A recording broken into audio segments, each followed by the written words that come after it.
सर्व पालकांचे या पहिल्या पॅरेंट मीटिंग मध्ये हार्दिक स्वागत आहे। आपण दरवर्षी 2 वर्षातून 4 पॅरेंट मीटिंग ऑफिशियल आपण घेतो म्हणजे घेतोच 4। आणि पॅरेंटच्या रेकमेंडेशन नुसार किंवा डिमांड नुसार जर अजून गरज वाटली तर आपण अजूनही जास्त पॅरेंट मीटिंग घेत असतो। पण 4 पॅरेंट मीटिंग ह्या कंपल्सरी दरवर्षी होणारच। ऍक्च्युअली ही जी पॅरेंट मीटिंग आहे तुमचे जे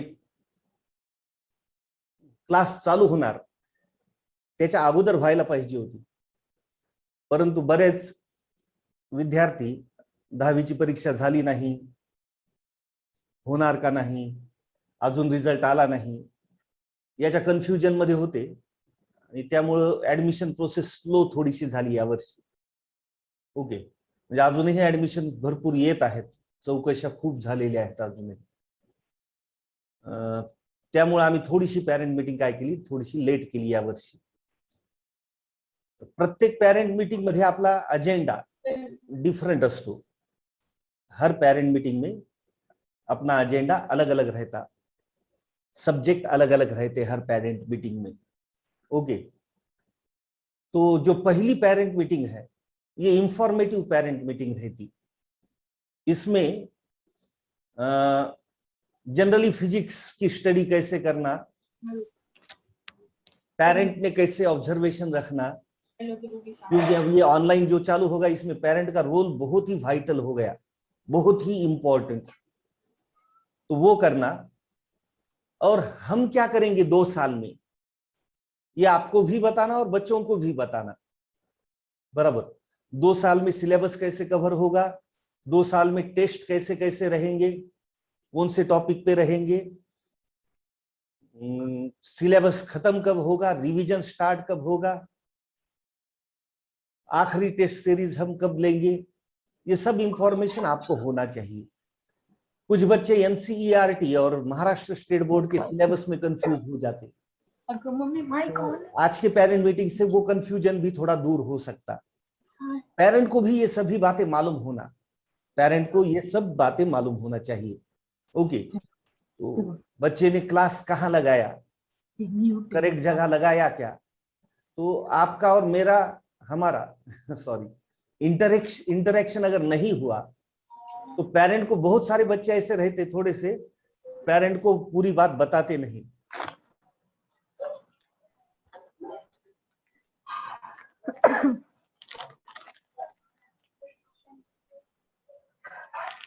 नंतर या मग थोडं 2 तासानं।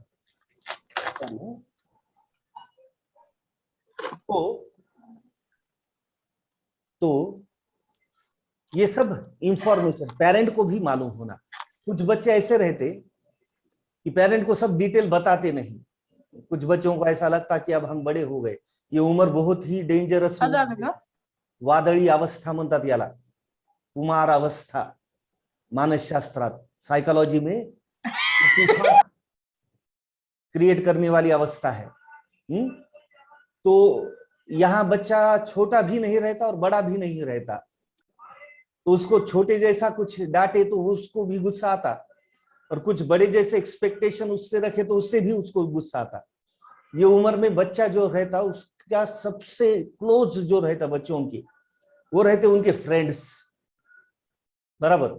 और उनके एनिमी जो रहते, एनिमी लिटरली एनिमी, टीचर रहते, पेरेंट रहते, जो भी उनको एडवाइस देता वो सब एनिमी रहते ये उम्र में, बराबर। तो सबसे ज्यादा हमें प्रिकॉशन ये उम्र में लेना पड़ता बच्चों की, तो इसलिए ये फर्स्ट पेरेंट मीटिंग आपने अरेंज की है हमने। ओके, तो आप सभी यहाँ आ गए, फिर से मैं आपका एक बार स्वागत करता हूँ। परिहार सर आपको पूरा सिलेबस के बारे में, टेस्ट के बारे में वो तो बताएंगे, मैं थोड़ा सा फिजिक्स के बारे में डिस्कस करूंगा। ओके, तो फिजिक्स ऐसा सब्जेक्ट है, पूरे दुनिया में सबसे डिफिकल्ट सब्जेक्ट में फिजिक्स का नाम सबसे पहले आता। सबसे डिफिकल्ट सब्जेक्ट कौन सा है पूरे दुनिया में, जितने भी सब्जेक्ट है उसमें सबसे ऊपर फर्स्ट रैंक है फिजिक्स का, बराबर।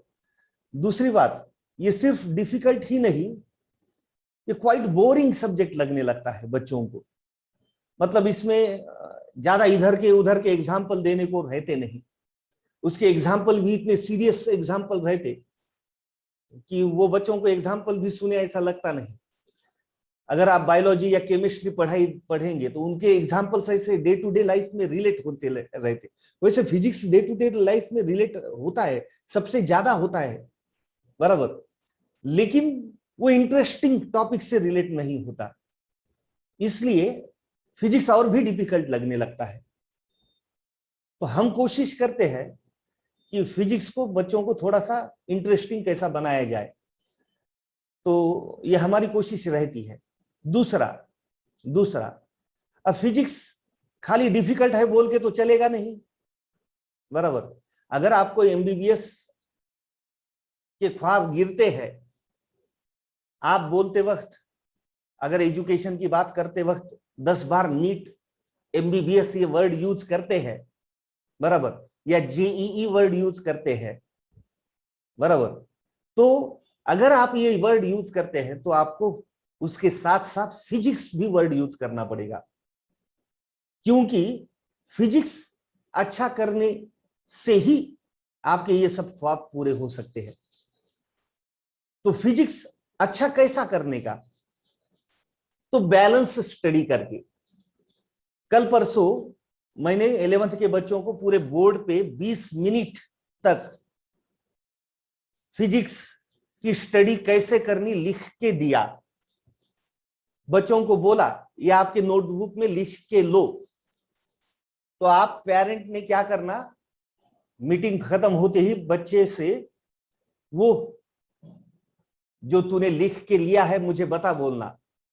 अगर वो उसने लिख के नहीं लिया तो समझ लेना he is not serious about study, वो स्टडी से ज्यादा सीरियस नहीं है, बराबर।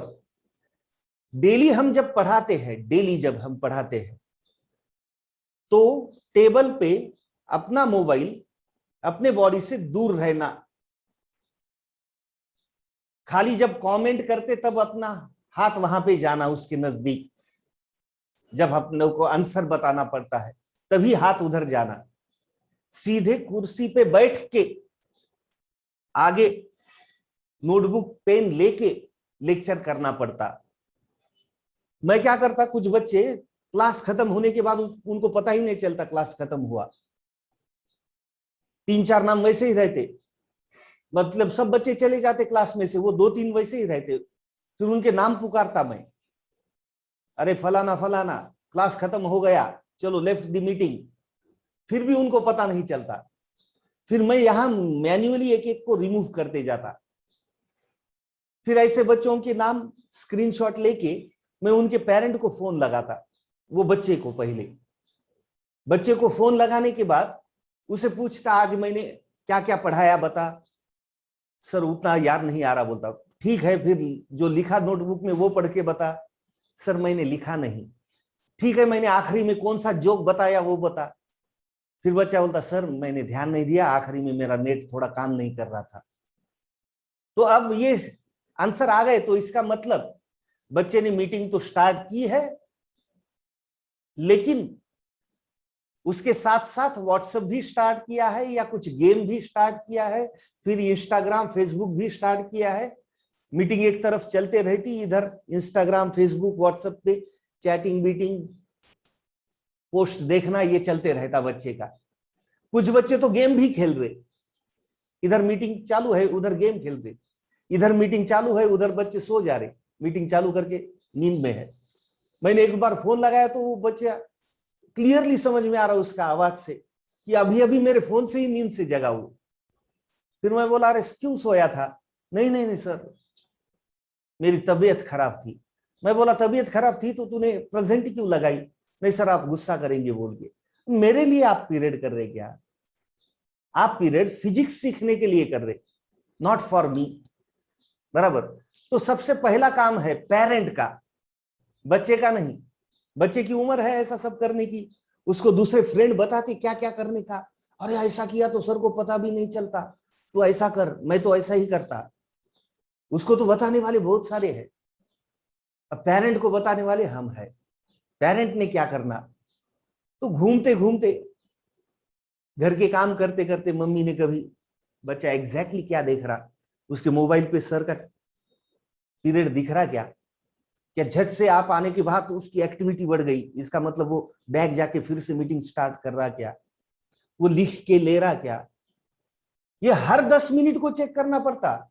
उसका भी पैटर्न मत रखो, शुरू में देखा फिर आखिरी में देखा, ऐसा मत करो। बच्चे को पैटर्न समझ में आया तो बीच में गेम खेलेगा वो, ओके। तो वो पैटर्न भी मत रखो, रैंडमली कभी भी उसको विजिट करो उसको। सर उसको तो सेपरेट रूम करवा के दी हमने, बहुत गलती की आपने।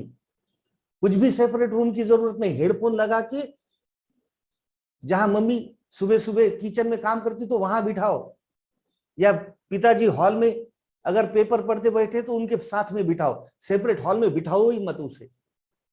और नोटबुक लेके बिठाओ, उसको रोज का लिखने को बोलो, रोज का जो लिख रहा वो रोज दिखाओ बोलने का, कम से कम देखा नहीं तो मुझे दिखाओ बोलने का। ये हुआ पहली स्टेप फिजिक्स आसान करने की।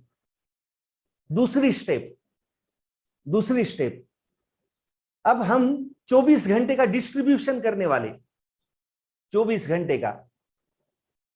तो आपने पीएम मोदी साहब तो 4 घंटे सोते हैं, ऐसा एक उन्होंने इंटरव्यू में बताया। तो अपन तो प्राइम मिनिस्टर नहीं है, हम 6 घंटे सोएंगे, तो अपने पास 18 घंटे बच जाते।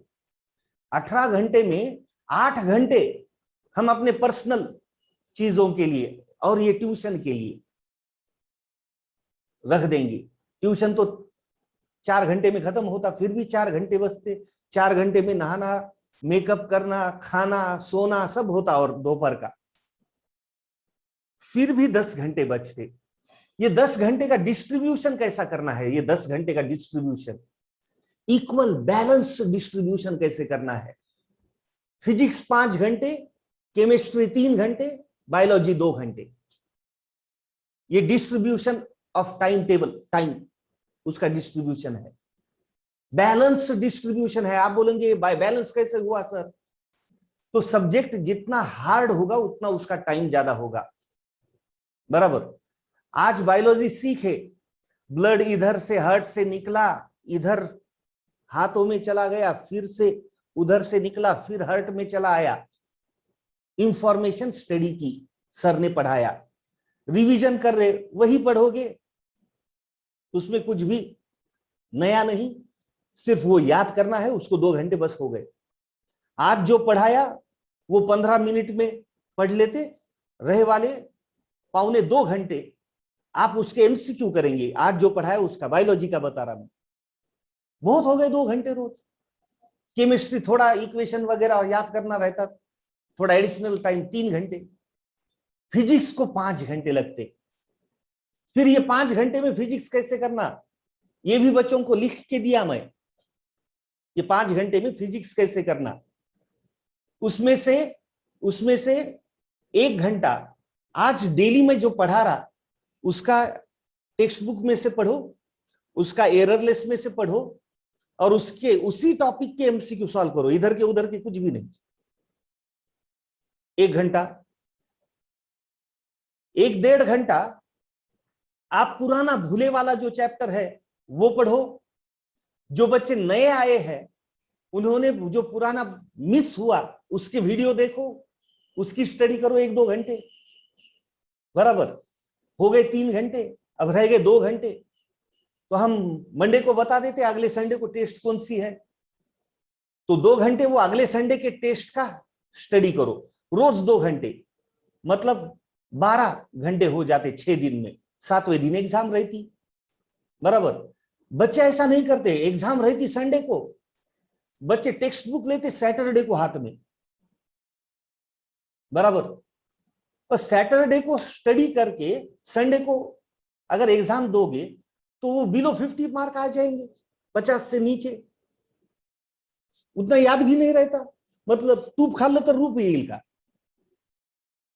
मतलब अभी फेयर एंड लवली लगाया और शाम को मैं गोरा हो गया, ऐसा नहीं होता ना, ऐसा होता नहीं। तो उसको हफ्ते भर उस टॉपिक की स्टडी करनी पड़ती। तो वो 2 घंटे पुराने चैप्टर की स्टडी, 1 घंटा करंट टॉपिक की स्टडी, मतलब 5 घंटे में आप 3 चैप्टर को टच करोगे रोज। पूरे चैप्टर के 3 चैप्टर के मिला के कम से कम 50 एमसीक्यू सॉल्व होना आपके रोज। वो एमसीक्यू सॉल्व करते वक्त अगर वो एमसीक्यू नहीं आया तो टेक्स्ट बुक के पीछे देखना, उसके पीछे सॉल्यूशन दिए वाला रहता, वो पढ़ना। सर मुझे हर एमसीक्यू को पीछे देखना पड़ रहा है, बहुत ही डिफिकल्ट जा रहा होगा शुरू में। 10 एमसीक्यू आपने पढ़े, 10 के 10 पीछे देखना पड़ेगा। लेकिन 10 दिन के बाद वो 10 में से 5 आपको आएंगे, 5 ही पीछे देखना पड़ेगा। 20 दिन के बाद उसमें से आपको 9 आएंगे, 1 ही पीछे देखना पड़ेगा। ये कंटिन्यू रखना पड़ेगा ना। साइकिल सीख रहे, सर मैं गिर रहा ही, मैं पैडल मारते वक्त गिरता ही सर, तो मैं नहीं सीखूंगा साइकिल, ऐसा कैसा चलेगा? गिरे तो भी प्रैक्टिस करनी पड़ेगी। और पीछे का पढ़ के भी नहीं समझ में आया तो अब हमारा रिपीट और 12th का रिवीजन के साथ सिलेबस खत्म हुआ। अब हमारा अटेंशन सिर्फ ये बैच पे है, ये महीने में खत्म, लास्ट आज 1 तारीख है, उनका सब खत्म हुआ। तो आप क्या करना कि वो प्रॉब्लम एमसीक्यू पढ़ने के बाद भी अगर आपको नहीं समझा तो उसका फोटो निकालना, जो एमसीक्यू है उतना ही क्रॉप करना, मुझे व्हाट्सएप पे भेज देना। फिर मैं उस एमसीक्यू का 2 मिनट का 3 मिनट का एक वीडियो बनाऊंगा। वो आपके ऐप में डीएसपी बोल के फोल्डर है, डिफिकल्टी सॉल्विंग पीरियड ऐसा उसका नाम है।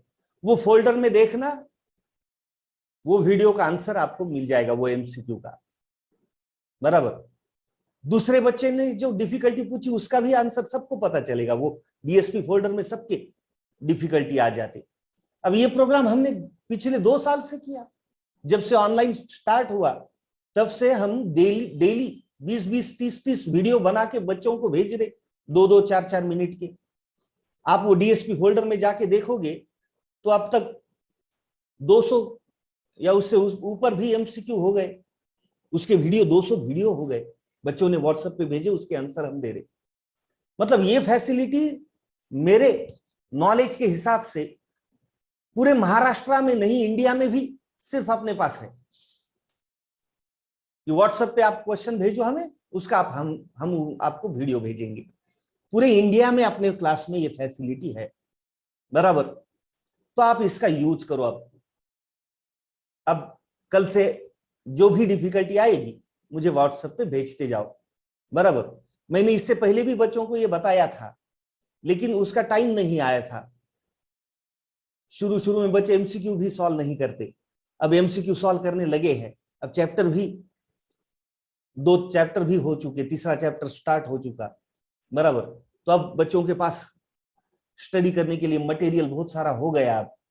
तो अब से हम स्टार्ट करेंगे ये मीटिंग के बाद, बराबर। तो आपको स्टडी कैसे करनी बताया मैंने।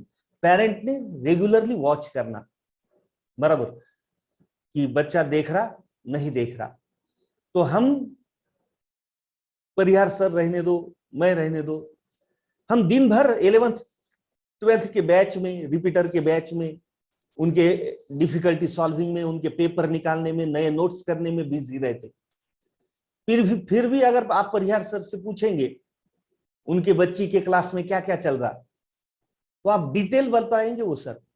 मुझे पूछेंगे मेरे बच्ची के क्लास में क्या क्या चल रहा, मैं डिटेल बताऊंगा। कल कौन सा पीरियड नहीं हुआ, क्यों नहीं हुआ, सर ने कौन से टॉपिक पे टेस्ट रखी, उसमें मेरे बच्ची को मार्क कितने आ रहे, सब बताऊंगा। तो हमारा टाइट शेड्यूल होते हुए भी, हम आपके बच्चों की तरफ ध्यान देते हुए भी हमारे खुद के बच्चों की तरफ ध्यान दे रहे। तो आपके लिए आपका एक ही बच्चा है, उसके ही तरफ ध्यान देना है।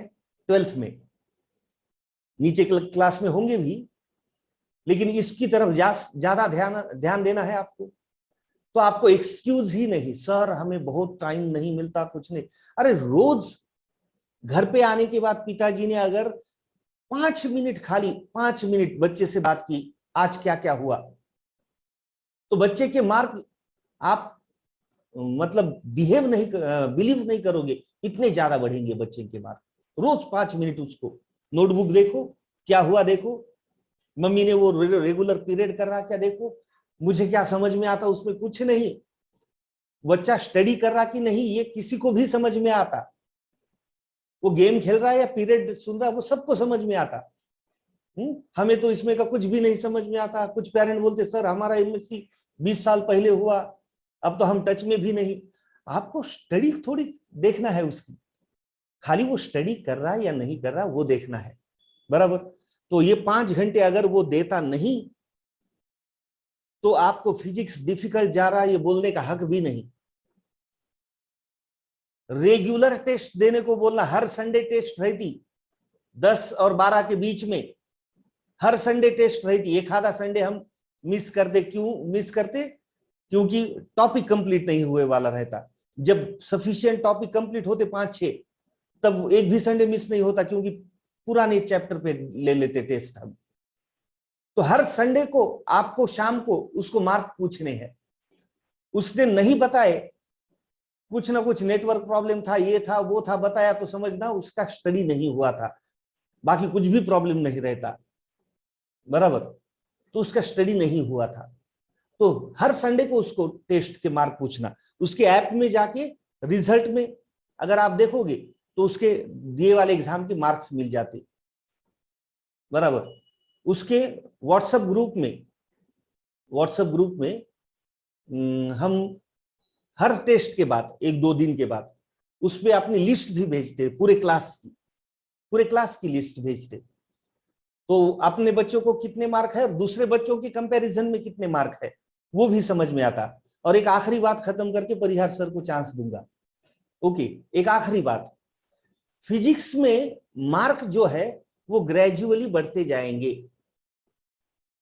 कुछ बच्चों को अभी नया सिलेबस है तो हम पहले जो टेस्ट निकालते वो थोड़ा सा इजी निकालते, तो जो अच्छी स्टडी करते उनको फिर 120, 130, 140, कुछ बच्चों को 160 तक भी गिर जाते, बराबर।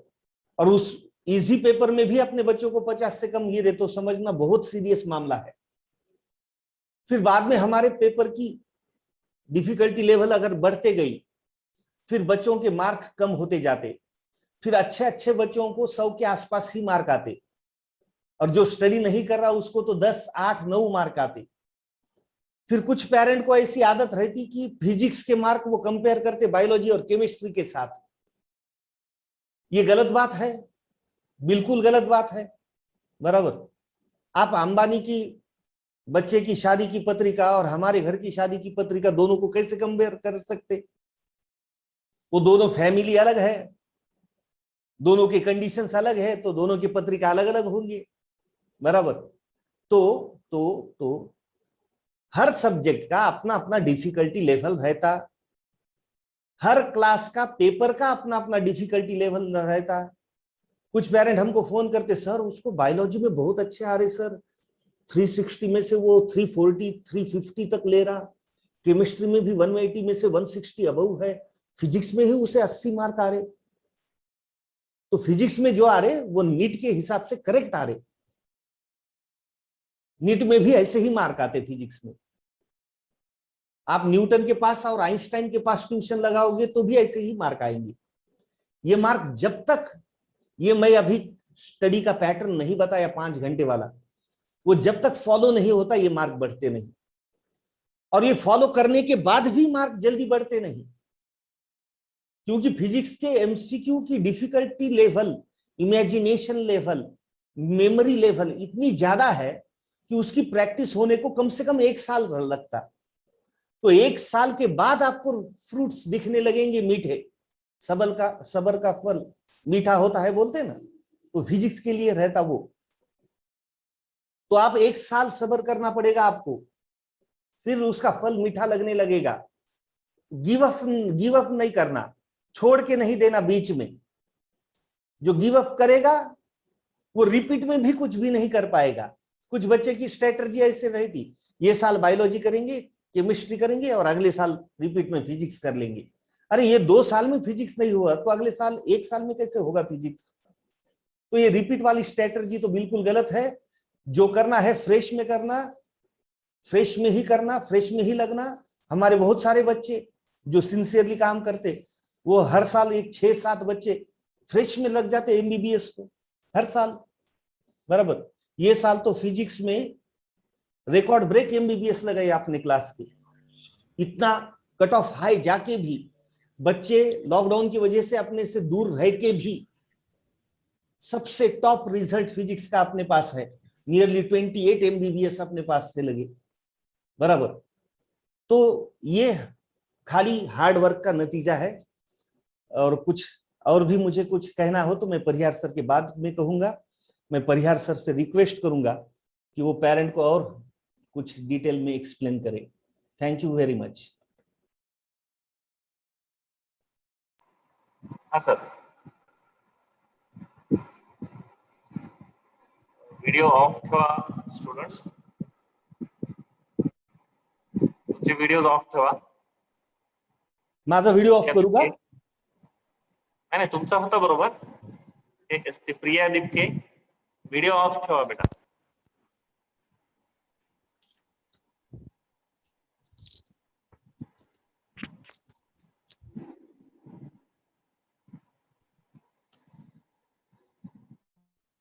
आवाज आ रही है क्या? अभी मुझे ही मेरी आवाज यहाँ पर सुनाई नहीं देती। तो चैट करो आप यस करके। ओके।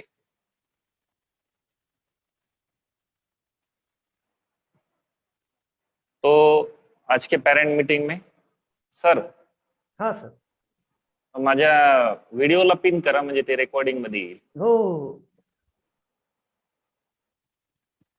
केलंय सर, दोन्ही पिन ओके। झालेत वाटतं। तो सर ने जो अभी बताया है कि फिजिक्स का पढ़ाई किस तरह से करना है, एक तो किस तरह से पढ़ाई करना है, और 5 घंटे का शेड्यूल बताया है, तो 5 घंटे तो करना ही होगा एटलीस्ट। ये पेरेंट मीटिंग है, तो पेरेंट मीटिंग में हम पेरेंट को क्या करना है, उनका क्या रोल रहेगा, उसके बारे में भी सर ने बता दिया। ओके, अब मैं यहाँ पर इसके आगे जो हमारा सिलेबस रहेगा और जो टीचिंग मेथड रहेगा वो किस तरह से होगा, कितने चैप्टर्स है आपको, उसके बारे में बताऊंगा। तो एनसीईआर हमारा जो मेन स्ट्रीम जो सिलेबस है, तो वो एनसीईआरटी के हिसाब से या सीबीएसई के हिसाब से चलता रहेगा। जैसा सबसे शुरुआत में हमने मेजरमेंट चैप्टर लिया, ओके, उसके बाद में बेसिक फाउंडेशन में लॉगरिथम लिया। लॉगरिथम वैसा एग्जाम में तो आता नहीं है, लेकिन उसके बगैर कैलकुलेशंस वगैरह आप सॉल्व नहीं कर सकते। उसके बाद नेक्स्ट चैप्टर लिया था हमने वेक्टर्स। अभी सर का नेक्स्ट चैप्टर स्टार्ट हुआ है, मोशन इन वन डायमेंशन या मोशन। तो ये मैकेनिक्स सेक्शन चल रहा है। तो फिजिक्स में अलग अलग ऐसे सेक्शंस है, लगभग एक 5 से 6 सेक्शंस है। सबसे पहला सेक्शन आता है मैकेनिक्स सेक्शन, जिसके अंदर ये मोशन इन वन डायमेंशन, उसके बाद motion in two dimension, motion in two dimension में प्रोजेक्टाइल मोशन, उसके बाद सर्कुलर मोशन, ये चैप्टर्स आते हैं। और वेक्टर्स भी उसी के अंदर आता है। तो जो वेक्टर्स क्वांटिटी है, जो फर्स्ट पेपर में सेकंड पेपर में दोनों भी पेपर में जाने वाले, तो वो सब क्वांटिटीज उसके अंदर इंक्लूड हो जाएंगे। उसके बाद मैकेनिक्स सेक्शन में और अगला चैप्टर कौन सा है, लॉज ऑफ मोशन। उसके बाद है वर्क पावर एनर्जी। तो ये सब चैप्टर्स मैकेनिक्स सेक्शन में आते हैं। वर्क पावर एनर्जी ये चैप्टर जो है, तो एक्चुअली पूरे दोनों चैप्टर दोनों पेपर से कनेक्शन है, इस वजह से उसको हम सबसे लास्ट में लेते। उसके बाद नेक्स्ट सेक्शन शुरू होता है, दैट इज मैटर का, प्रॉपर्टीज ऑफ मैटर का। प्रॉपर्टीज ऑफ मैटर में प्रॉपर्टीज ऑफ बल्क मैटर, उसके अंदर elasticity, surface tension, thermal properties of matter, heat transfer, ये जो सेक्शन है, तो इसके अंदर प्रॉपर्टीज ऑफ मैटर स्टडी होगा।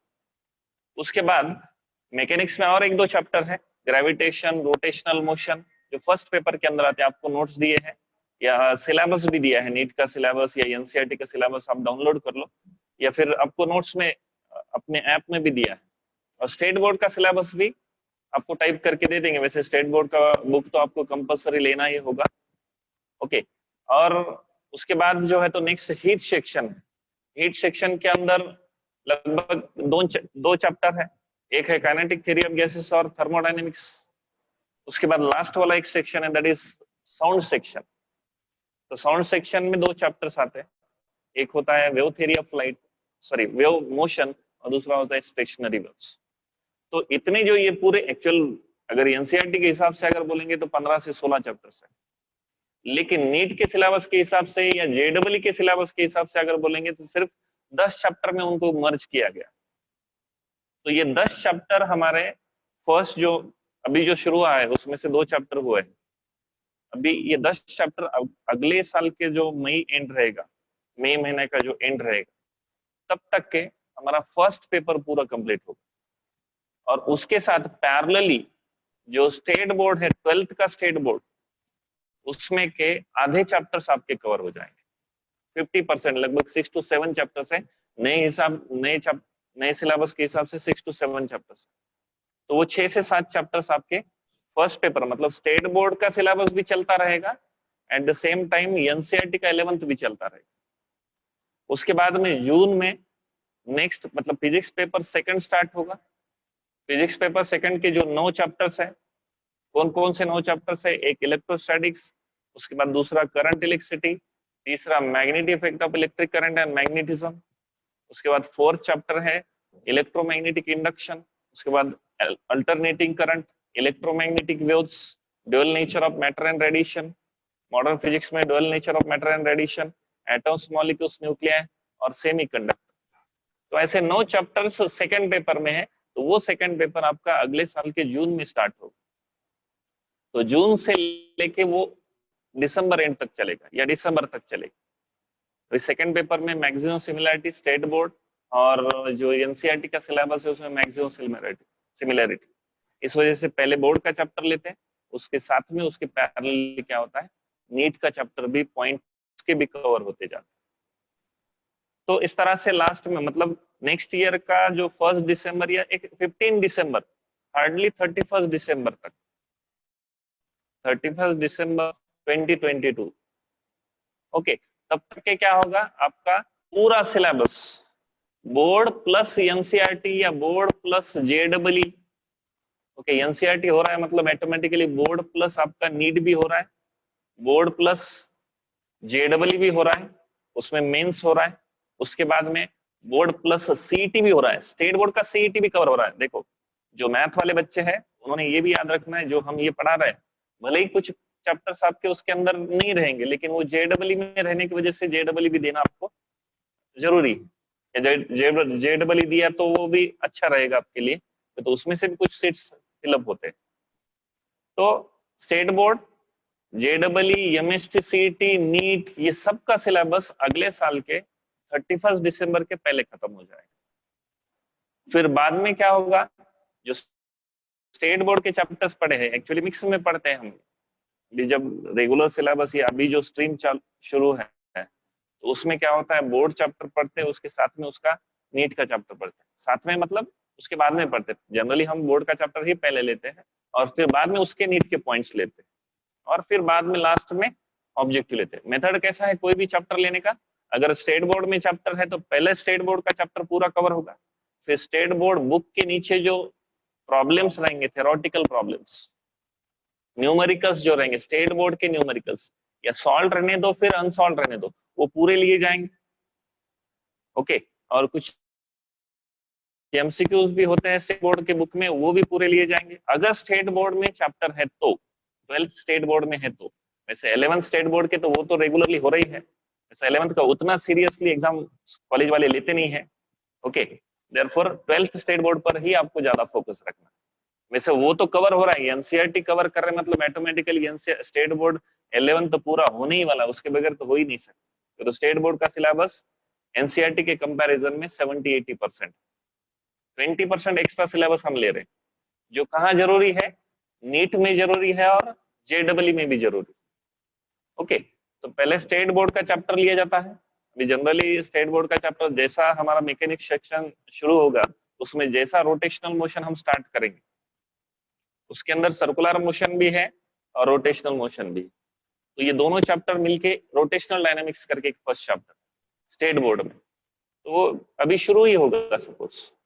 तो ऐसा नहीं बोल सके दिवाली के बाद में हम स्टेट बोर्ड का चैप्टर स्टार्ट करेंगे, ऐसा नहीं।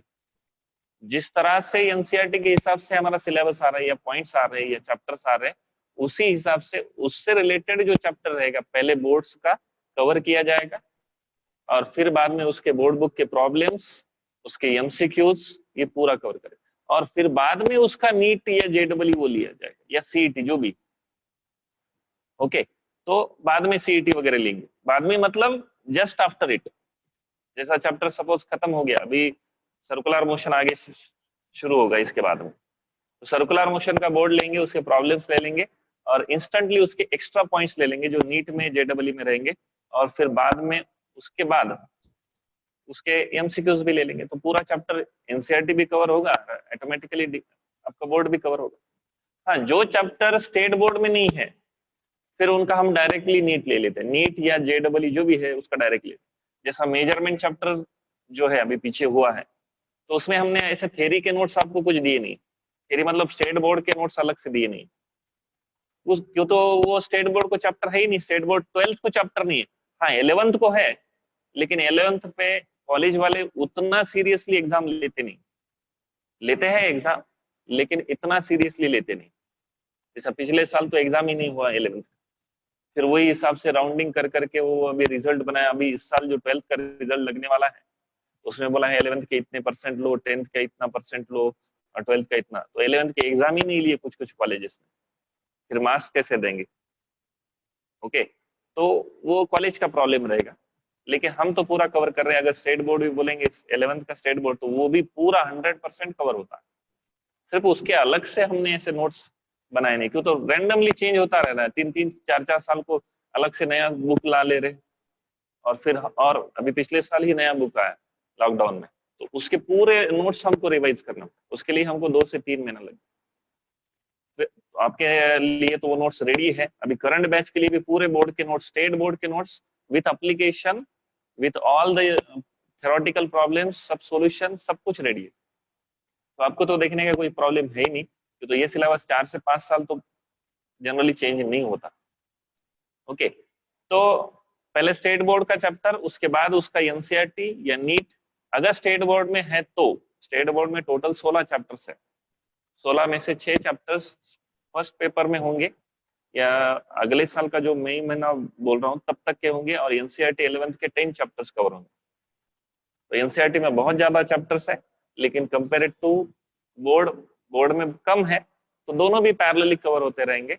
उसके बाद जून में जब स्टार्ट होगा तो सेकंड पेपर के बचे हुए 8 चैप्टर्स, और एनसीईआरटी के वैसे 9 चैप्टर्स काउंट होते हैं, लेकिन वो टोटल 18 चैप्टर्स, तो 18 को ही कंबाइन करके 9 चैप्टर्स बनाया गया है, किसमें? नीट के सिलेबस में। हम नीट के सिलेबस के हिसाब से एक्चुअली ये बता रहे हैं।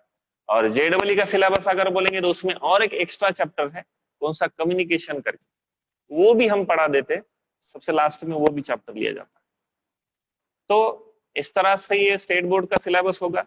उसके बाद एनसीईआरटी, उसके बाद एमएसटीसीईटी, नीट, जेडब्ल्यू, ये सब कुछ अगले साल का 31 दिसंबर के पहले ही होगा।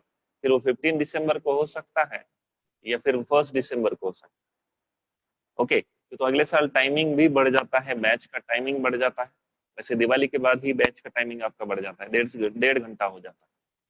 अभी तो 1 घंटा ही चल रहा है, शुरुआत है, नए है, या कुछ नए नए एडमिशन चलते रहते, तो उनकी वजह से, या फिर पहले 2-4 महीना आपको सेट होने को लगता है किस तरह से बोर्ड का मतलब पढ़ाई कैसा करना है और अप्लाई कैसा करना है फिजिक्स। ओके, एमसीक्यू किस तरह से पढ़ना है, उसको प्रैक्टिस कैसा करना है, पीछे सॉल्यूशंस देखो, सर ने जैसा अभी बताया है। अब जो एमसीक्यू का प्रैक्टिस कर रहे हैं तो डायरेक्टली तो हर एक एमसीक्यू नहीं आएगा, तो जो भी एमसीक्यूज है उसका प्रैक्टिस करना है, उसके सॉल्यूशंस देखना है। वैसे हर चैप्टर पर हम जो भी ऑब्जेक्टिव लेते हैं 50, 100, 150 जो भी, जैसा लास्ट चैप्टर में स्केलर वेक्टर में मैंने 166 कुछ ऑब्जेक्टिव दिए थे। भले ही चैप्टर खत्म हो गया, लेकिन अभी दूसरा चैप्टर शुरू हो गया, लेकिन मैंने पूरे इसके सॉल्यूशंस भी दिए आपको वीडियो फॉर्म में। तो वो वीडियो में होने की वजह से उसके सॉल्यूशंस आप बार बार कितने बार भी देख सकते हैं। उसमें और कुछ डाउट है तो आप उसका स्क्रीनशॉट लेके वो हमको भेज सकते हैं, सर ये नहीं समझ में आया है। और ये छोड़कर भी आप अगले मतलब दूसरे कुछ बुक्स है, जैसा यूनिवर्सल बुक हमने ज्यादातर प्रेफर किया है सब बच्चों को, तो उसके अंदर थ्रू आउट सब कुछ दिया है। पॉइंट्स पूरे कवर हो गए, हर एक टर्म कवर हो गया। थ्योरेटिकल भी अच्छे से करेंगे तो उसके एमसीक्यूज आते हैं, भले ही एमसीक्यूज लिमिटेड है, ओके, लेकिन और कुछ एमसीक्यूज भी आप क्या कर सकते हो इसके अंदर सॉल्व कर सकते हो, और दूसरे भी बुक्स यूज कर सकते हो, जैसा एमटीजी हो गया, या फिर और दूसरे भी बहुत सारे बुक हैं, तो वो बुक्स आप यूज कर सकते हो। तो जनरली एक ही बुक यूज करो, यूनिवर्सल, और हमारे थ्योरेटिकल जो नोट्स है उस नोट्स में जितने भी एमसीक्यूज दिए हैं तो उतने एमसीक्यूज पूरे अच्छे से करना। और एक बात, जो हम पेपर्स दे रहे हैं, अभी संडे को पेपर हो रहा है, जैसा आज एक पेपर है शाम में 6 से 10 के बीच में, मीटिंग होने की वजह से उसका टाइमिंग हमने शाम में रख दिया, अदरवाइज 10 से 2 के बीच में ही होता है जनरली। तो जो पेपर है, तो बच्चों ने पेपर देना भी बहुत जरूरी है। और 6 बजे अगर हम स्टार्ट कर रहे हैं, 6 से 10 अगर बोल रहे हैं, तो बच्चों ने 6, 6:30, 7 बजे तक शुरू कर, एकदम से बच्चे अगर 9 बजे रात में शुरू कर रहे हैं, 9:30 को सबमिट कर रहे हैं, तो कभी कभी सर्वर पर रश होता है, तो उस टाइम पर आपका रिजल्ट पब्लिश नहीं हो सकता। तो बिफोर 1 आवर आपका सबमिट होना चाहिए। मैं 4 घंटा दे रहा हूँ आपको सॉल्व करने के लिए, तो 4 घंटे के बजाय 3 घंटा ही कंसिडर करना है, लास्ट का 1 आवर कंसिडर नहीं करना। तो server timing and state India का टाइमिंग कभी कभी मिसमैच होता है, तो वो केस में पेपर सबमिट नहीं हो पाता या रिजल्ट 0-0 बताता। तो इस वजह, और paper with in 45 minutes submit करना। आपको टाइमर बताता है, पेपर जब स्टार्ट हो गया तब टाइमर भी बताता, तो वो टाइमर 45 मिनट के बिफोर 1 सेकंड, 2 सेकंड या 5 सेकंड पहले तो भी सबमिट करते जाओ, ओके, जो भी टाइमिंग दिया उससे पहले सबमिट करते जाओ, तो आपको रिजल्ट दिखाई देगा। अगर नहीं तो मतलब आपने अगर टाइम पे अगर नहीं सबमिट किया तो रिजल्ट नहीं बताता, फिर पेपर देखकर भी अनफिनिश्ड, मतलब हमारे पास बैकएंड पर बताता है लेकिन अनफिनिश्ड बताता है, आपका स्कोर हम भी नहीं बता सकते। अगर सर्वर पे ही सेव नहीं है तो हम कहाँ से बताएंगे।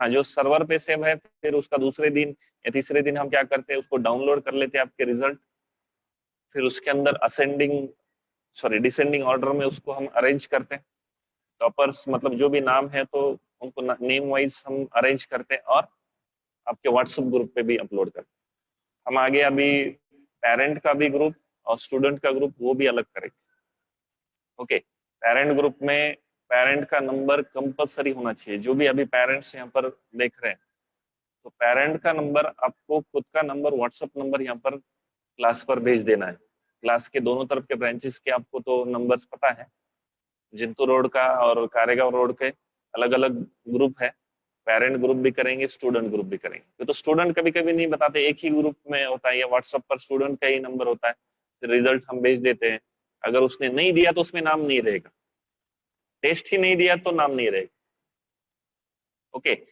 ये और शेड्यूल की अगर बात करें, मतलब टीचिंग मेथड या फिर किस तरह से सिलेबस जाएगा उसकी अगर बात कर रहे हैं, तो दिसंबर एंड तक आपका पूरा सिलेबस एंड होगा। उसके बाद में स्टेट बोर्ड का रिवीजन होगा, जो 16 चैप्टर्स है उसका हर चैप्टर का 2 दिन में एक चैप्टर या 2 से 3 दिन में एक चैप्टर, ऐसा जनवरी एंड तक की इनका सिलेबस का रिवीजन हो जाएगा। अगर डेट एक्सटेंड हो गया तो और एक्सटेंड करें। उसके बाद जैसा इनका बोर्ड का एग्जाम खत्म होगा, बोर्ड का एग्जाम 2023 में होगा इनका, तो 2023 में, तो 2023 में जो भी मार्च एंड को या मार्च के 10 या 15 तारीख तक इनका बोर्ड का एग्जाम एंड होता है। अगर सब कुछ रेगुलर हुआ तो, ये कोविड का वगैरह सिचुएशन अगर रेगुलर हुआ, ऑफलाइन वगैरह सब कुछ अगर स्टार्ट हो गया, तो इनका मार्च के 10 से 15 तारीख तक पूरे पेपर्स एंड हो जाए। फिर 15 तारीख से लेके इनका जनरल एग्जाम का डेट क्या होता है, मई महीने में फर्स्ट संडे होता है, एक 5 मई या 7 मई तक। तो वहां से मिलते हैं हमको 45 डेज। तो उन 45 डेज में भी जो चैप्टर्स बोर्ड में या फिर एनसीईआरटी के रिवीजन हमने पहले लिए नहीं है, पहले कब मतलब जनवरी से लेके फरवरी तक या before the exam state board के चैप्टर कवर करेंगे और उसका साथ में उनका रीनीट के पॉइंट भी रिवाइज करेंगे, तो वो एक रिवीजन होगा। और जो बचे हुए चैप्टर से एनसीईआरटी 11th के चैप्टर जिनका रिवीजन नहीं हुआ है, जैसा मेजरमेंट है, वेक्टर्स है, ये चैप्टर 12th में नहीं है स्टेट बोर्ड में, तो इनका रिवीजन फिर से हम जो बोर्ड का एग्जाम है उसके बाद में 45 डेज लेंगे, और फिर टेस्ट सीरीज वगैरह वो भी सब कुछ रहेगा। और टेस्ट का शेड्यूल भी हम आगे आपको भेजते हैं, अभी तो उतना सिलेबस कवर नहीं हुआ है, लेकिन आगे हम जो भी टेस्ट का शेड्यूल है चैप्टर्स किस तरह से रहेंगे, ये संडे को कौन सा टेस्ट रहेगा। कभी अभी शुरुआत में तो संडे को एक टेस्ट है, बाद में वीकली 2 टेस्ट होते दिवाली के बाद, फिर अगले साल वीकली 3 टेस्ट होते। ओके, जो भी जून से तो पूरा फर्स्ट पेपर एंड होता है और टेस्ट लेने के लिए हमको फिर उतने चैप्टर्स भी रहते एंड में, देयरफॉर टेस्ट भी बढ़ जाते, टेस्ट का फ्रीक्वेंसी भी बढ़ जाता, तो वो टेस्ट भी ज्यादा लेते जाएंगे। तो उसका पूरा शेड्यूल हम व्हाट्सएप पर भेजते हैं और पेरेंट को इतना ध्यान रखना है कि उस हिसाब से बच्चा टेस्ट दे रहा है या नहीं, वो टाइमिंग के हिसाब से, और रिजल्ट पे ज्यादातर ध्यान देना है। अगर वो रिजल्ट के लिस्ट में अगर उसका नाम नहीं है, इसका मतलब एक तो उसने पेपर दिया नहीं या फिर उसका पेपर सबमिट नहीं हुआ। ओके, सबमिट मतलब बिफोर टाइम सबमिट नहीं हुआ, जैसा 6 से 10 आज मैं बता रहा हूँ, तो 9 बजे के पहले सबमिट होना चाहिए, 45 मिनट्स के पहले सबमिट होना चाहिए। ओके, या जो भी टाइम शेड्यूल दिया है उसके पहले सबमिट होना चाहिए, तो ही उसका रिजल्ट यहाँ पर हमको बताए। ओके, तो ये रहा टाइम शेड्यूल, किस तरह से आपका सिलेबस कवर होगा, एनसीईआरटी 11th कब तक कवर होगा, एनसीईआरटी 12th कब तक कवर होगा, उसके बाद में स्टेट बोर्ड का रिवीजन होगा, और लास्ट में फिर से वापस जो एनसीईआरटी 11th के या एनसीईआरटी 12th के जो चैप्टर्स है जो स्टेट बोर्ड में नहीं हुए हैं, तो वो स्टेट बोर्ड के चैप्टर्स का, सॉरी जो स्टेट बोर्ड में नहीं है उनका रिवीजन आगे लिया जाएगा। ओके, तो इस तरह से ये हो गया सिलेबस के बारे में। और पेरेंट मीटिंग अगर बोलेंगे तो ये एक parent meeting, first parent meeting, फिर आगे भी और पेरेंट मीटिंग हम लेते हैं, वैसे इन्फॉर्म करते हैं। जैसे मैंने 5-6 दिन पहले ही बताया था, सिर्फ मैसेज कल डाला या कल फिर से एक बार रिमाइंड कर दिया, 5-6 दिन पहले ही वैसा क्लास में मैंने बताया था कि पेरेंट मीटिंग लेंगे। ओके, तो ये हो गया how the method of teaching, और टीचिंग मेथड के बारे में भी बता दिया, पहले स्टेट बोर्ड, फिर बाद में उसके बोर्ड बुक के प्रॉब्लम्स, फिर बोर्ड बुक के एमसीक्यूज, और बाद में एनसीईआरटी का सिलेबस या नीट के पॉइंट्स, एक्स्ट्रा पॉइंट्स, फिर बाद में एमसीक्यूज। जो स्टेट बोर्ड के चैप्टर है वो, अगर स्टेट बोर्ड का चैप्टर नहीं है तो डायरेक्ट एनसीईआरटी के पॉइंट्स या डायरेक्ट नीट के पॉइंट्स, जेडब्ल्यू के पॉइंट्स या सीईटी के पॉइंट्स, फिर डायरेक्ट एमसीक्यूज, जैसा स्केलर वेक्टर का हुआ है, डायरेक्ट पॉइंट्स बता दिए, एमसीक्यूज ले लिए। मेजरमेंट का वैसा ही, डायरेक्ट पॉइंट्स बता दिए या आपके पॉइंट्स क्लियर कर दिए और उसके बाद में एमसीक्यू। जो स्टेट बोर्ड में है उनका मेथड अलग है, और जिस स्टेट बोर्ड में नहीं है उनका तो स्टेट मेथड है, सीधा सीधा पॉइंट्स क्लियरेंस करना और एमसीक्यूज का प्रैक्टिस करना। ओके, और इसमें और कुछ अगर डाउट्स है पेरेंट्स को तो वो भी पूछ सकते हैं आज के इस पेरेंट मीटिंग में। जिन पेरेंट को डाउट्स है उन्होंने अपना माइक स्टार्ट करके पूछना, किसी ने हाथ ऊपर किया, माइक स्टार्ट करके पूछ लो। आवाज येते सर? हो येतोय सर.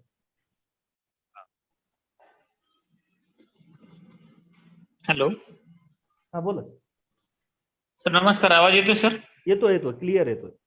सर, मी राम सोळंके बोलतोय सर, मानवतवरनं. लोकेश सोळंकेचे पप्पा. बरं. सरांनी आता जो विषय सांगितला पॅरेंट्स ग्रुपचा, तो नक्की आवडेल सर्वांनाच, कारण प्रत्येक मुलगा पॅरेंट्सशी सांगतोच का नाही याची गॅरंटी नाही, आणि प्रत्येक पालक विद्यार्थ्याशी विचारतोच का नाही हा पण संभ्रम आहे. बरोबर. त्यामुळं तुम्ही जर तसा ग्रुप केला आणि तसं इंटिमेशन जर ग्रुपवर सेंड करत राहिलात तर त्यानं सांगितलं आणि तुमचा मेसेज याच्यात सत्यता ही पालकाला पडताळून पाहायला निश्चित आवडेल. बरोबर. तुम्हा दोघांचंही खूप खूप अभिनंदन आणि धन्यवाद. तुम्ही छान पालकांना टीच केलं, मार्गदर्शन केलं. थँक्यू. आणि फक्त पालक काय करतायत, मुलगा शिकतोय आणि फीस पेड करतायत एवढ्यावरच न थांबता पॅरेंट्सचे पण काही लक्ष देण्याच्या पद्धती किंवा पॅरेंट्सने काय केलं पाहिजे याविषयी तुम्ही सविस्तर माहिती दिली. पाटील सर आणि परिहार सर, पुनश्च एकदा आपल्या दोघांचे खूप खूप धन्यवाद. अधूनमधून असंच आमच्याशी संवाद साधावा ही एक पालक म्हणून अपेक्षा व्यक्त करतो आणि थांबतो सर. Thank you sir. आणि पेरेंट ग्रुप आम्ही दरवर्षी करतो, थोडासा लेट करत असतो. Okay sir, okay. ठीक. नेक्स्ट. कुणाच्याही मनात काही शंका असतील प्लीज विचारू शकता.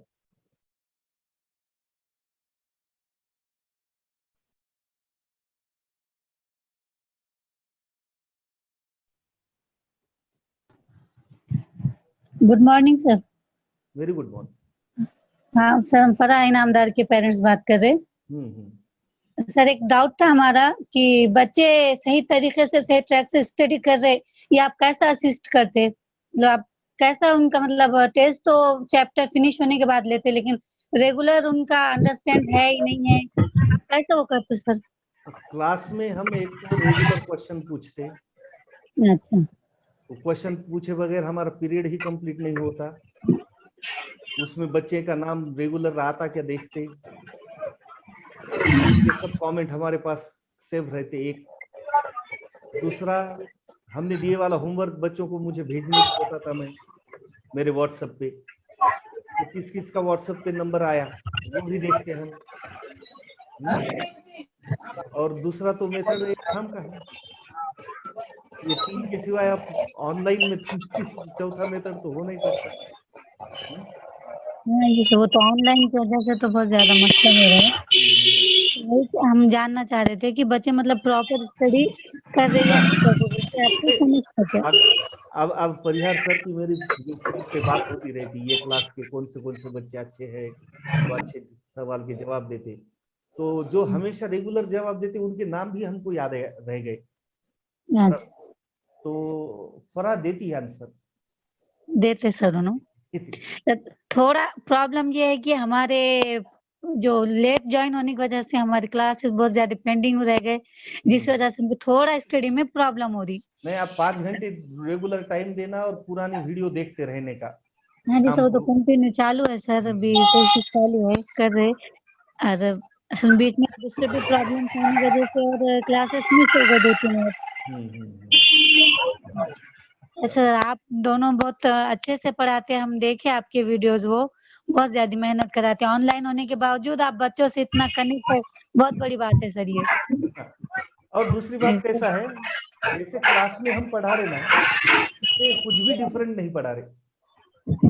मतलब बोर्ड मेथड है और बच्चे के कान में हेडफोन लगा के बच्चे बैठे तो कान में पढ़ा रहे, उसके सामने सब दिखाई दे रहा. स्टडी करने वाला बच्चा है तो उसको ऑनलाइन में भी उतना डिफिकल्टी नहीं आने वाला. हाँ जी सर. आती टीचर को, टीचर के सामने बच्चे नहीं रहते ना, हमको कैमरा की तरफ देख के पढ़ाना. सही बात है सर, बच्चे का क्या रिएक्शन है आप देख नहीं पा रहे ना. तो बच्चों की आंखों में पता चलता है ये टॉपिक उनको डिफिकल्ट जा रहा बोल के हमको हमेशा क्लास में. जी सर. वो बात हम मिस कर रहे हैं. जी सर, आप वही बोल रहे हैं ना, आपको बहुत ज्यादा मसाइल हो रहे, उसके बावजूद आप इतना अच्छा आपका बेस्ट दे रहे, बहुत बड़ी बात है सर ये. Thank you. जितने बच्चे प्रोग्रेस करेंगे सर, वो आपकी मेहनत की बदौलत ही है सर. वो हाँ जी सर, आप मेहनत करा के लेते, ये बहुत बड़ी बात है. जी सर. सर फराह का प्रोग्रेस कैसा है सर फिलहाल तो? हाँ, अब वो हर एक बच्चे का डिटेल ये याद नहीं मुझे. परिहार सर आपको याद है? देख के बताना पड़ेगा. ठीक है सर. ठीक है, थैंक यू सर. ठीक है, थैंक यू. अलीना की पेरेंट बोलना चाहती थी.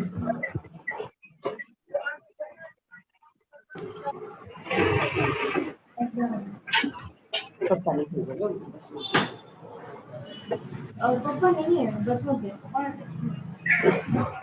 आणि पेरेंटला अजून एक सूचना आहे. Hello sir. हाँ sir. Hello, good evening, good morning sir. Hello, very good morning. हाँ सर, मैं खान अलीना महविन की मम्मी बात कर रही हूँ. सर एक थोड़ा आपके सिलेबस से हटके थोड़ा वो था, बात थी कि C11 के एडमिशन के लिए जो गवर्नमेंट ने CET अनाउंस की, तो उसके लिए CBSE के स्टूडेंट्स को स्टेट का सिलेबस ही पढ़ना पड़ेगा. उसके लिए CBSE के जो स्टूडेंट्स है उनको स्टेट का पढ़ना पड़ेगा क्या? नहीं, वो जनरली टॉपिक के नाम जो रहते, हाँ, टॉपिक सिलेबस दे दिए सर उन्होंने. हाँ, वो कंटेंट दोनों के लिए सेम रहता. वो क्लियर ही नहीं आया वो नोटिफिकेशन। ऐसा, लेकिन जो 10वीं का कंटेंट रहता ना वो तो स्टेट बोर्ड रहे। हिस्ट्री ज्योग्राफी बिल्कुल डिफरेंट है सीबीएसई के और स्टेट हाँ की। हाँ हाँ, वो एक बार वो 10वीं के टीचर को पूछना पड़ेगा। स्टेट बोर्ड का ही करना होगा मैडम। स्टेट बोर्ड का ही करना ना। हाँ स्टेट, क्यों तो आपको अगर एडमिशन स्टेट बोर्ड के हिसाब से लेना है, महाराष्ट्र जी। स्टेट बोर्ड के अंडर, जी जी अगर सीबीएसई के अंडर जो कॉलेजेस है उसमें अगर एडमिशन लेना है जी। तो फिर सीबीएसई के बेसिस पर टेस्ट। अभी उन्होंने तो शायद वैसा कुछ कंडीशन दिया नहीं है। नहीं दिया, सीबीएसई क्लियर कॉलेजेस है 11-12 के, नहीं किया। उनको कोई कंडीशन नहीं है। और जो स्टेट बोर्ड के कॉलेजेस है उसमें भी आप कौन से कॉलेज को लेना चाहते हैं उसके बेसिस पर है, तो ऑप्शनल है वो टेस्ट। अच्छा। और ये लास्ट ईयर बहुत सा सिलेबस रिड्यूस हो गया था, जैसे सीबीएसई में एसी डीसी ये टॉपिक्स नहीं थे। हाँ और बहुत से ऐसे टॉपिक्स जैसे कार्बन कंपाउंड निकल गया था केमिस्ट्री की बात लिए तो फिजिक्स में भी ऐसा हो गया। तो ये जब 11th से लिंक करते हुए आपको बताना पड़ेगा आपके बच्चों को। नहीं, हम तो वो आपका 10वीं को क्या हुआ वो देखते ही नहीं। हमने सिलेबस ही नहीं देखे ना मैडम, हम 10th का सिलेबस नहीं देखे हमने। अच्छा। और और उसमें भी पांचवी से फिर लेते हैं। फिजिक्स केमिस्ट्री बायोलॉजी सभी रहेंगे ना, हाँ सिर्फ एक सब्जेक्ट थोड़ी ना है, फिजिक्स हाँ, केमिस्ट्री फिजिक्स बायोलॉजी। और आप एडमिशन कहाँ लेना चाह रहे हो उस पर भी डिपेंड है। नाही वो पर्याय सर, कॉलेज ने, हाँ त्यांचं म्हणणं असं आहे की त्यांनी जे समजा एसीडीसी त्यांचं जे कट झाला सिलेबस ते हाँ तुम्हाला घ्यावं लागेल. नाही ना, ते आपलं तसं आपल्याला नाही, नाहीच आहे. त्याचं बेस नाही, त्याचं बेसिक हाँ, बेस डालेगा नहीं, जैसे कार्बन कंपाउंड से हाँ नहीं बराबर है आपका, वो चल सब हम गया। बेसिक लेके ही पढ़ाते हैं, अब उसको कुछ प्रॉब्लम नहीं. तो नहीं, कार्बन कंपाउंड तो केमिस्ट्री में आता ना हाँ, मैडम। नहीं, फिजिक्स का एसी डीसी निकल गया था। एसीडीसी वो तो बहुत आगे है मैडम। अल्टरनेटिंग अच्छा। करंट, डायरेक्ट करंट, ये जो है ना, तो हमारे सेकंड पेपर में जाता, मतलब वो अगले साल जाएगा उन। अच्छा। उनका अभी पहला चैप्टर जो ग्रेविटेशन था फिजिक्स का, उसमें सर्कुलर मोशन कट हुआ था. हाँ सर। तो हम जब सर्कुलर मोशन पढ़ाएंगे तो पूरा वो 10वीं का बेसिक और 11th-12th पढ़ाएंगे. कुछ आपको Excuse me, sir, for problem. disturbing. हाँ sir printed Excuse me, sir, for disturbing. हाँ बोलिए. Hello, sir. May I speak? हाँ बोलिए ना. हाँ, सर नवनीत ने एक क्वेश्चन बैंक दिया है for CET. If students follow that, that will be better. Navneet में दिया है क्या? Yes, sir. तो ये 11th के सीईटी के लिए अभी. Yes, sir. हाँ, yes, sir. बहुत ही बढ़िया है फिर. हाँ. अलीना के पेरेंट आपको आ गया क्या समझ में वो? जी सर. हाँ, thank you. Thank you, sir. Thank you madam.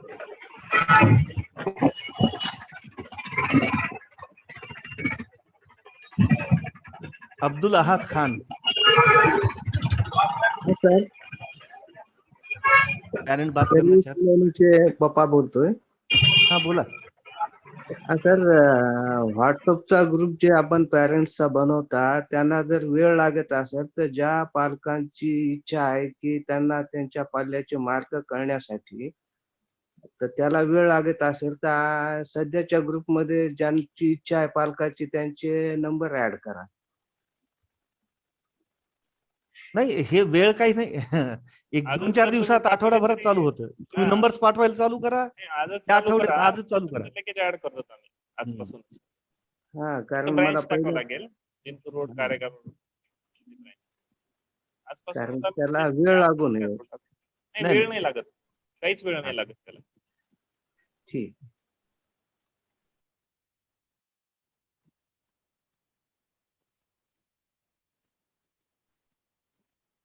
कुणाला विचारायचं अजून?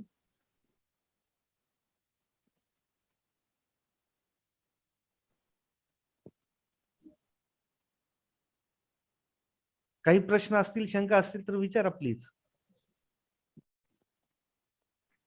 पेपर्स द्यायला लावा आपण.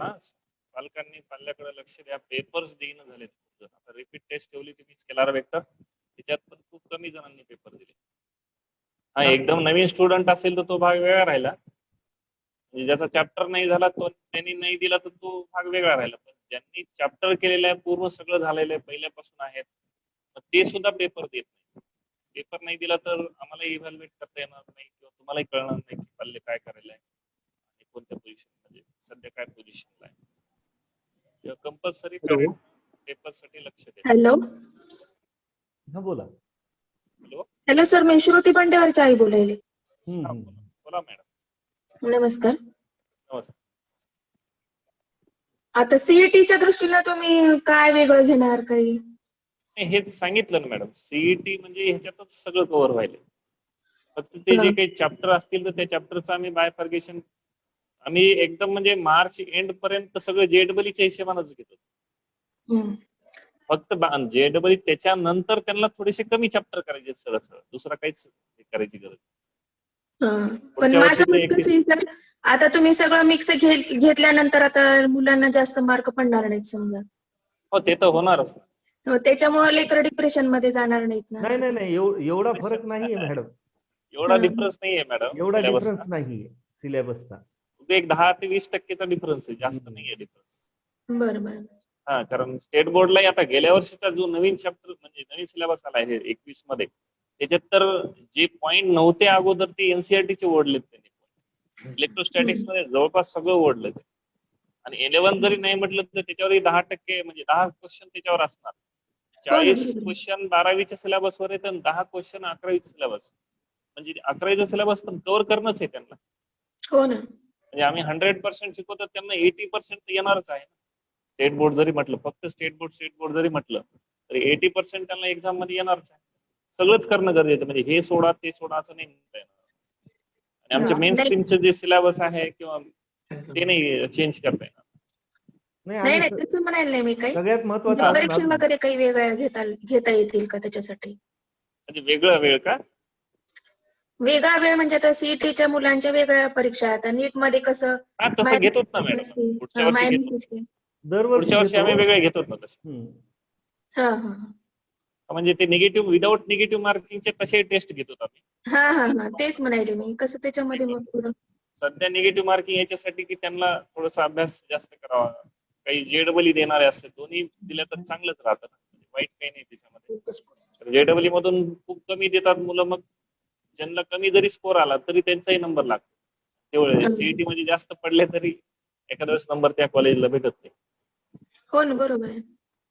जेडबलीलाच आम्ही म्हणजे जे सीईटी जरी करायले त्यांनाही आम्ही थोडंसं फोर्स करतो की बा तुम्ही जेडबली पण द्या, भलेही मार्क किती पडू द्या. हो, द्यायच्या त्या परीक्षा. एवढं तुम्ही क्लासेस मध्ये ते घेतात, परीक्षा देणारच ना मुलं. द्यायला काय हरकत आहे. एखाद्या वेळेस ते काय IIT ला सुद्धा चान्स बनतो. आता गेल्या वर्षी तसंच झालंय, IIT ला चान्स बनला त्याचा. म्हणजे सीईटी करायची होती पण ते चांगले जेडबली स्कोर आला, मग ऍडव्हान्स पण चांगली केली त्यांनी. IIT ला दिल्लीला आता ऍडमिशन घेतली. बरं दिवशी सरांच्या. बरं ठीक आहे सर, थँक्यू. बिक्कड सर बोलणार होते ना. नमस्कार, बाबासाहेब बिक्कड बोलतो. हा सर, आवाज येतोय का सर? हा येतोय. हो येतोय. हा सर, हे आपलं जे ऍप्लिकेशन आहे ते फक्त मोबाईलला चालतंय का, लॅपटॉपला चालत नाही असं म्हणत होती मुलगी? नाही चालत सर, लॅपटॉपला अँड्रॉइड आहे ते, अँड्रॉइड व्हर्जन मध्ये. लॅपटॉप म्हणजे वेगळं ऑपरेटिंग सिस्टीम आहे. तुमचा अँड्रॉइड टीव्ही असेल तर चालेल. ठीक आहे. आणि दुसरं आता हे टेस्ट ते घेताय आपण मोबाईलवर, तर त्याच्यामध्ये ते बघून लिहिताय विद्यार्थी कसं हे समजतं का तुम्हाला? म्हणजे बघून लिहिता का नाही लिहिता? बघून त्यांना हुडकून नाही का 45 मिनिटात समोर पुस्तक ठेवूनही लिहिणं होत नाही सर. त्यांना प्रश्न सापडायला पाहिजेत ना तेवढे, कुठून आलेत काय आलेत. आम्ही त्या पुस्तकातलेच टाकतो असाही काही प्रश्न नाही.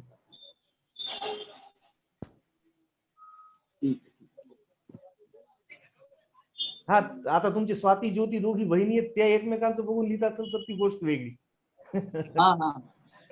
ते नाही कळू शकत आम्हाला. पण एखाद्या पुस्तकातून जर बघत असेल तर त्याला ते प्रश्न सापडत नाहीत सर.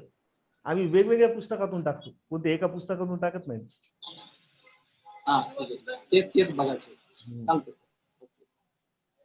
ऑनलाईन एक्झामचा आहेच थोडासा ड्रॉबॅकच आहे. जेवढ्या BSc च्या, BA च्या किंवा हे सिनियरच्या ते सुद्धा एक्झाम झाल्या तर ते मुलं काय ओरिजिनल कसे लिहिले तर त्यांची इमानदारी त्यांच्या सोबतच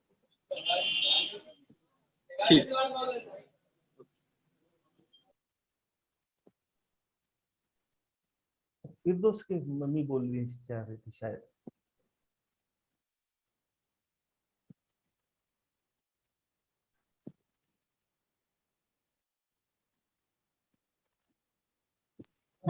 हाँ सर, ये क्वेश्चन था हमको, निगेटिव मार्किंग कैसी रहती, थोड़ा अंडरस्टैंड नहीं हो रहा था, आप थोड़ा गाइडलाइन करेंगे हमारी? हाँ मैडम, करेक्ट क्वेश्चन अगर रहा हाँ, +4 मार्क्स रहते और रॉन्ग अगर हो गया तो -1 हो जाता। -100, मतलब एक क्वेश्चन 4 मार्क का रहता, अगर वो 4 राइट मार्क्स तो 5 मार्क मिलते उसके, नहीं 4 मार्क्स मिलते हैं। 4 मार्क्स, और वही अच्छा। क्वेश्चन अगर रॉन्ग हो गया तो -1 हो जाता। -1 होता है क्या -5 होते? नहीं -1 होता। -1 होता। हाँ सर, वही थोड़ा कंफ्यूज हो रहा था हमको। Thank you suppose sir. 10 question है, 10 क्वेश्चन में से आपके अगर 8 क्वेश्चन करेक्ट है तो 8 चौक 32 हो गया, और हाँ। 2 क्वेश्चन अगर रॉन्ग आ गए तो 32 में से 2 कम हो जाते हैं, 30 आ जाता स्कोर। अच्छा, ठीक ठीक। तो सर ये पेरेंट्स मीटिंग आप एक साल में कितने लेते? अभी जैसा रिक्वायरमेंट रहेगा, हमको अगर लगा कि बच्चे उतना पढ़ाई नहीं कर रहे, हमको रिजल्ट नहीं दे रहे, जैसा अभी हमको लग रहा था कि बच्चे टेस्ट नहीं दे रहे बराबर, इस वजह से पेरेंट मीटिंग रखना जरूरी था, और पेरेंट को बताना कि कॉन्शियस रहना, ये एग्जाम देने लगाना बच्चों को, इसकी वजह से जैसा सही अगर बोला हमको जाए और तो अगर लगा आप पेरेंट्स को भी पुश करते बोल के फिर पेरेंट्स बच्चों को वो करते। आप मीटिंग लिए तो पेरेंट्स भी थोड़ा जागरूक हो जाते, वरना वो सब अपनी अपनी इसमें बिजी रहते। 4 हाँ। तो मीटिंग तो रहती ही कंपलसरी 2 साल में, जी साल में 2 बार तो आते ही। अच्छा, स्टडी कैसा हुआ, सिलेबस कैसा हुआ, वो बताने के लिए, जैसा अभी कैसा लेने वाले वो आज बता दिया मैंने, जी और हाँ, जैसा जैसा आगे जाएंगे तो वैसा बताएंगे, इतना हमारा खत्म हुआ है सिलेबस, आगे क्या ऐसा करेंगे, हमने ऐसा बताया था। जी सर, जी sir, thank you sir. Hello, हाँ, बोला चव्हाण, हा नमस्कार सर. बोला। नमस्कार सर। हा सर, काय नाही सर, आमच्या निकिताची वडील बोलवले मी, प्रसाद नारायण चव्हाण. तर सर ती आता सध्या म्हणजे आता आपल्याला 11वी 12वी साठी तिला कोणती म्हणजे कॉलेजला क्रॉप द्यावा का सर, जनरल सायन्स द्यावा सर, असं म्हणजे याच्या संदर्भामध्ये मला मार्गदर्शन पाहिजे होतं. तिचा 10वीचा अभ्यास कसा होता? 10वीला जवळजवळ 99.80 मार्क पडले सर. मग क्रॉप द्यायला हरकत नाही. हो सर, क्रॉप हो तर तिचं म्हणजे तुमच्यावर फोकस करायला क्रॉपवर जास्त, पण माझं म्हणणं होतं जनरल द्यावं का कसं करावं सर, असं जनरल दिलं तर तुम्हाला एक तर मॅथ ऍडिशनल येईल, एसएल ऍडिशनल येईल, लक्ष डायव्हर्ट होईल. मग आम्ही जो 5 तास फिजिक्सचा म्हणतोय त्याच्यातले 2 तास परत मॅथला काढावं लागतील. बरोबर. मग सर त्याच्यामुळे तुम्ही आता मी तुमची मीटिंग ऐकली तर तुम्ही म्हणले फिजिक्सला आपल्याला कमीत कमी 5 तास अभ्यास द्यावा लागते. तर ही सध्या पण अभ्यास तर पूर्ण वेळ अभ्यासामध्ये दिली सर, पूर्ण सध्याच चालतात तुमचे क्लास सुरू झाले तसं मी बसून.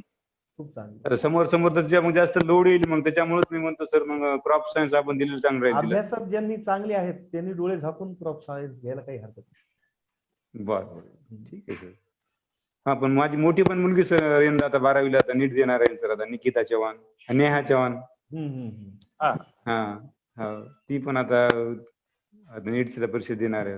बरोबर. हो सर, धन्यवाद सर तुमचं मीटिंग अशी घेतल्याबद्दल आणि चांगले मार्गदर्शन केल्याबद्दल आम्हाला खूप खूप सर धन्यवाद.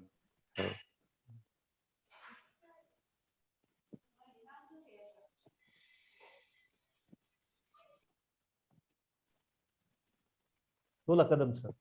हा, कडतन सर बोलतो. कडतन सर, बोला. मानवत सर, ऑफलाईनचा काही विचार? कलेक्टर येता वापस गेले मग.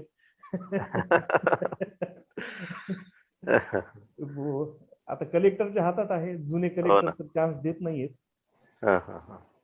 नवे कलेक्टर येणार आमचे होप्स होते, पण त्यांनाही वापस पाठवला असं आजच बातमी आली लोकमत. बघितलं आज पेपरला आहे ना. आणि दुसरं म्हणजे बुक्स बद्दल विचारायचं होतं, बुक्स कोणते घ्यायचे? तसं आमचं एकदम पहिला जो लेक्चर आहे त्याचा व्हिडिओ आपण टाकलेला आहे मुलांना, त्यात हा. बुक्स असे लिहून दिले. पुन्हा एकदा Book. तुम्हाला सांगतो, हा. महाराष्ट्र स्टेट बोर्डचं कंपल्सरी घ्या.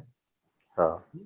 त्याच्यानंतर युनिव्हर्सल पब्लिकेशनचं एररलेस नावाचं बुक आहे, ते MCQ साठी. तर त्याचे 2 पार्ट आहेत, पार्ट 1 पार्ट 2 दोन्ही घ्यायचे. ठीक. हे सुरुवातीला राहू द्या, नंतर वाटलं तर तिला जेव्हा ते एररलेस कम्प्लीट झालं तर मग MTG, सिंगेज बरेच सांगता येतील. पण हे 2 पहिले घेऊ द्या, सुरुवात तर करू द्या. चांगलं मार्गदर्शन केलं तुम्ही. थँक्यू. धन्यवाद.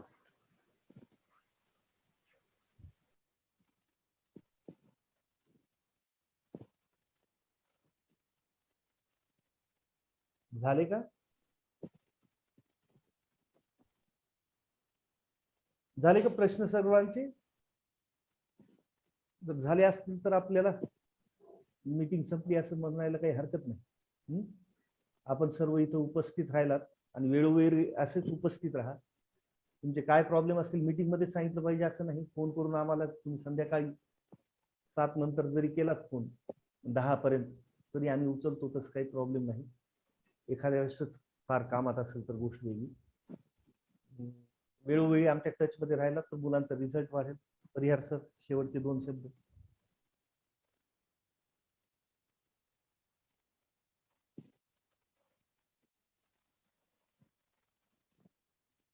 परिहार सर. हा सर. शेवटचे एखादे 2 शब्द सांगा. तर सर्व पालक वर्ग इथं आजच्या या ऑनलाईन पॅरेंट मीटिंग मध्ये आल्याबद्दल सर्वांचे खूप खूप आभार. आणि आपल्या आपल्या पाल्याकडं वैयक्तिक आणि व्यवस्थित लक्ष द्यावे हीच विनंती सर्वांना. विनंती म्हणण्यापेक्षा हे कर्तव्यच आहे आपलं. हे जर केलं तर नक्कीच पण सगळे मिळून म्हणजे स्टुडंट, पॅरेंट आणि टीचर सगळे मिळून मुलांचा प्रोग्रेस साठी खूप मोठा हातभार लावू शकतो. Thank you. Thank you very much. Meeting इथं संपली असं डिक्लेअर कर. थँक्यू.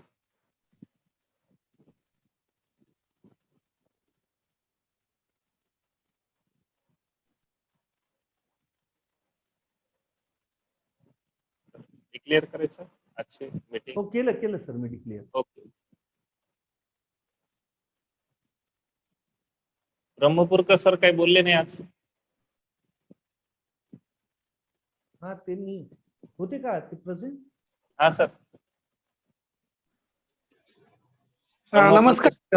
नमस्कार सर. काही बोलले नाहीत म्हणलं, तुमचंही सहकार्य काय नाही सर, सूचना वगैरे म्हटलं. खूप छान गायडन्स केलं सर. पाटील सर, तुम्ही आणि तुमच्याकडून तर तुम्ही फुल मुलांना सपोर्ट करतातच.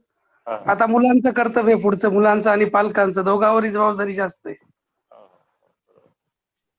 त्यामुळे तुमच्याकडून मी पहिल्या दिवशीपासून पाहतो, तिचा क्लास रेग्युलर चेक करत असतो. व्यवस्थित चालू आहे. फक्त विद्यार्थी 9वी पासून थोडे या लॉकडाऊन मुळे हे झाले, ते 1-1.5 अभ्यासापासून वर्षात थोडस मेन स्ट्रीम मध्ये नाही ते जसं वर्गात थोडे पाहिजे दूर गेले. कॉम्पिटिशन मध्ये थोडस वाटतं. हा. तर थोडा वेळ लागेल त्यांना सर, हो सर. पण होऊन जाईल. बाकी एकदम छान आहे सर. Thank you sir. थँक्यू.